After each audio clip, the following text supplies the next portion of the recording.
You know that moment, the one right after a weird fight. Not a screaming match, not some dramatic breakup scene, just that flat, heavy, emotionally dead kind of argument where nothing got thrown, nothing got solved, and somehow the room still feels wrecked. You leave. Maybe you grab your keys too hard. Maybe you say, "I'm going for a drive." Maybe you act like it's fine. And then, somewhere in the back of your mind, this thought starts creeping in. What is she saying about me right now? What does she tell her friends? Does she still defend me when I'm not there? Or is this the part where I've already lost her and just don't know it yet? Am I actually a good man to love, or just a hard one? Here's the truth most men never hear. What women say about you when you're not there usually has very little to do with your looks, your money, or your game. It has everything to do with how your presence feels in her body when life gets hard. Not your image, not your charm, not the version of you other people get, but the version she meets when she is hurt, overwhelmed, insecure, or reaching for connection.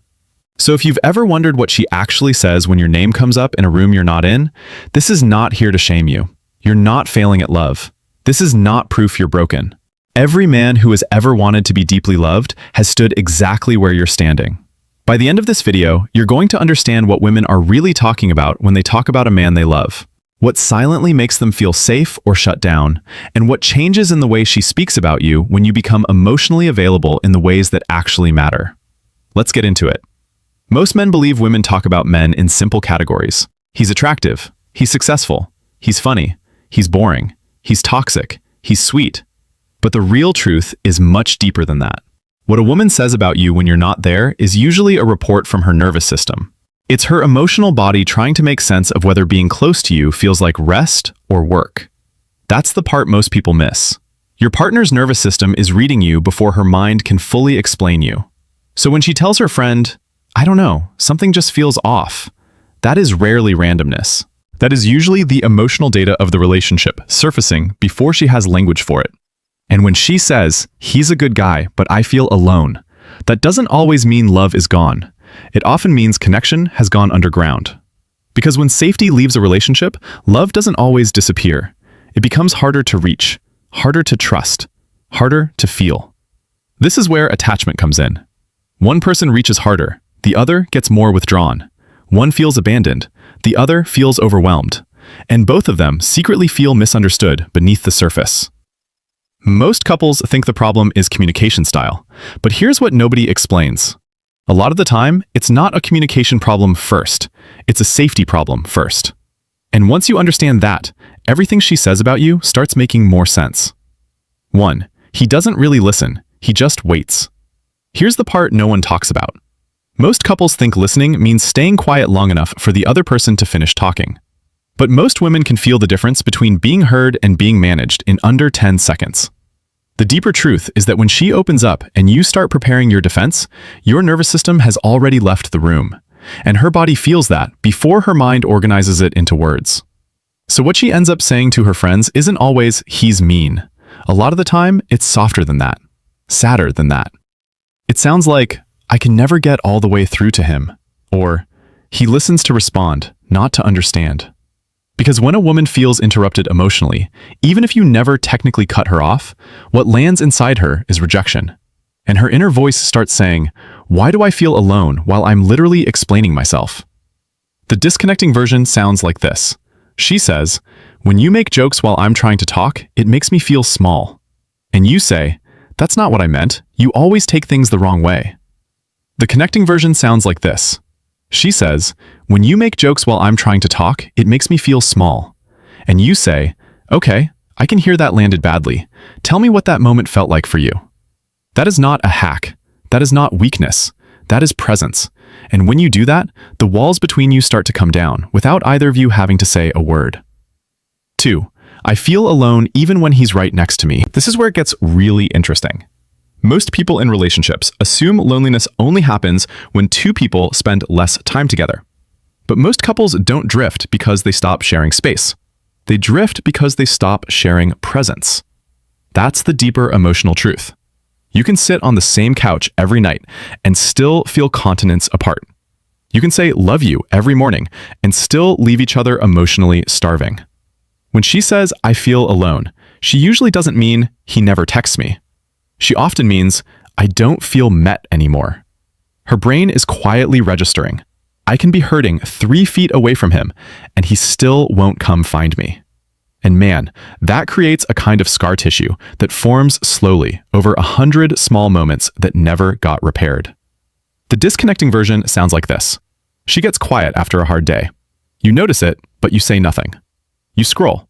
You assume if it mattered, she'd bring it up. The connecting version sounds like this. She gets quiet after a hard day. You look over and say, "You feel far away tonight. I'm here if you want to let me in." That one sentence does more than advice ever could, because it tells her, I notice you. I'm not scared of your interior world. I'm turning toward you. And that's the shift that turns a relationship that feels like a negotiation into one that feels like a refuge. 3. I never know which version of him I'm getting. And this is the one most couples never figure out. Most couples focus on intensity, but women don't build trust from intensity. They build it from consistency. The deeper truth is that unpredictability unsettles the nervous system, even when the highs are high. If you're warm one day, distant the next, deeply affectionate in public, emotionally unavailable in private, she starts living in anticipation instead of connection. Not because she's dramatic, not because she needs constant reassurance, but because the body cannot fully relax where it has to keep checking the weather. So what she says when you're not there might sound like, "He can be amazing, but I never know what mood I'm walking into." That sentence matters more than most men realize. Because beneath the surface, what she feels is not just frustration, it's instability. And instability creates walls. The disconnecting version sounds like this.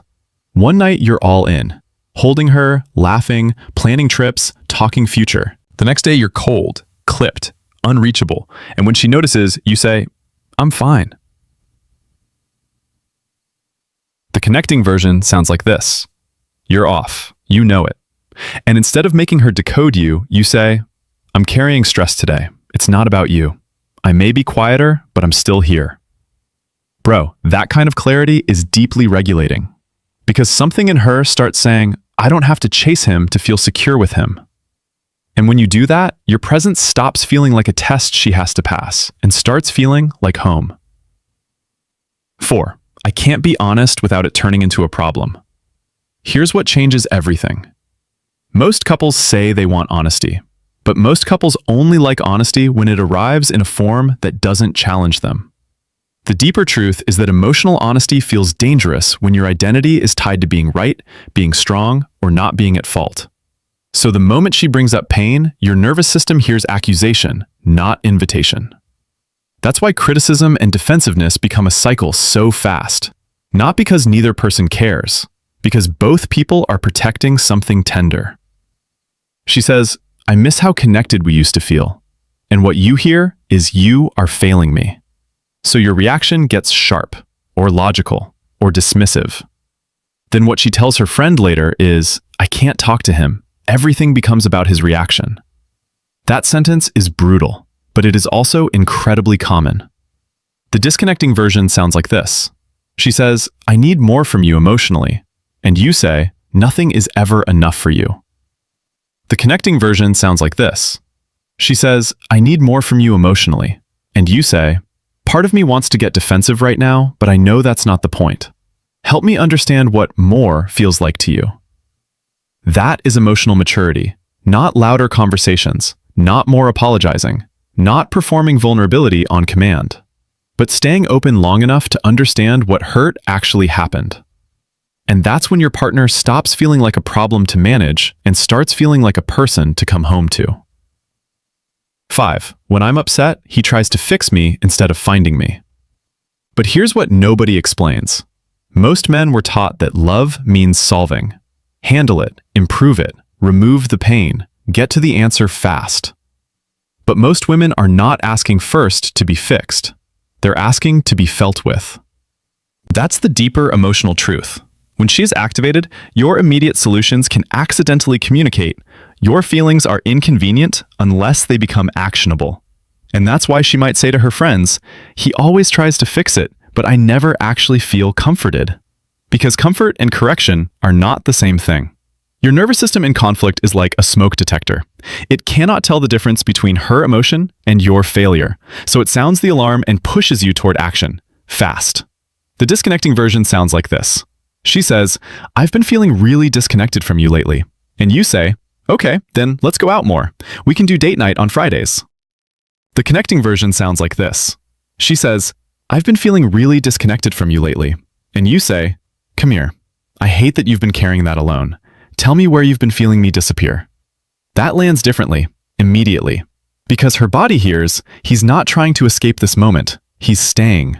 And honestly, that one shift can begin repair faster than 100 well-intended solutions. That's the kind of presence that makes a woman feel emotionally held instead of emotionally edited. 6. He only reaches for me when he feels me pulling away. This one is huge. Most couples don't realize how much damage is done by delayed effort. Because when care only appears after distance appears, love starts to feel reactive instead of real. The deeper truth is that inconsistency in turning toward creates painful cycles. She asks, then gets tired, then gets quiet. Then suddenly you notice. Suddenly you care. Suddenly you want to talk. And inside her, something says, "So I have to disappear to be seen?" That thought is devastating. What she says when you're not there might sound like, "He steps up when I'm done." And man, that sentence has ended more intimacy than most people understand. The disconnecting version sounds like this. For weeks, she's reaching. "Can we spend real time together? Can we talk? I miss us." You stay half in, distracted, busy, avoidant. Then when she finally goes cold, you say, "Why are you acting different all of a sudden?" The connecting version sounds like this. Before she has to shut down to protect herself, you notice the drift and say, "We've been missing each other lately. I don't want to keep coexisting. Let's come back before this gets harder." That is leadership. Real leadership. Not control, not dominance, not winning the emotional standoff, but being willing to move first toward repair. And when you do that, she stops bracing for disconnection and starts trusting that love does not have to be dragged out of you. 7. I don't need him to be perfect. I need him to feel safe. And this is the heart of the whole thing. Most couples think women are talking about standards when they talk about what they need in a man. But beneath the surface, most of the time, they are talking about safety. Emotional safety. Relational safety. The kind of safety that lets a person unclench. Not perfection, not constant romance, not some movie version of masculinity, but a man whose presence does not make her protect herself from the very relationship she wants to rest in. So when women talk about a man they truly trust, listen to the language. They say things like, "I can be honest with him. I don't feel crazy around him. He doesn't make me earn softness. I can tell he actually cares how things land on me." That is huge.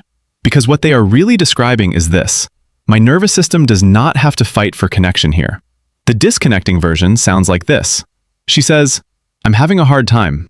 And you make it about her tone, her timing, her delivery, her stress, her hormones, her overthinking. The connecting version sounds like this. She says, "I'm having a hard time." And you say, "Okay, I'm with you. We can sort out the details later, but right now I want to understand what this feels like on your side." This isn't a trick. This isn't some communication hack. This is just what two emotionally mature people naturally become capable of when they stop treating vulnerability like a threat. And that's the shift that makes a woman speak about you with softness when you're not there, because she feels safe with you when you are. So if you've been listening to this and feeling called out, good.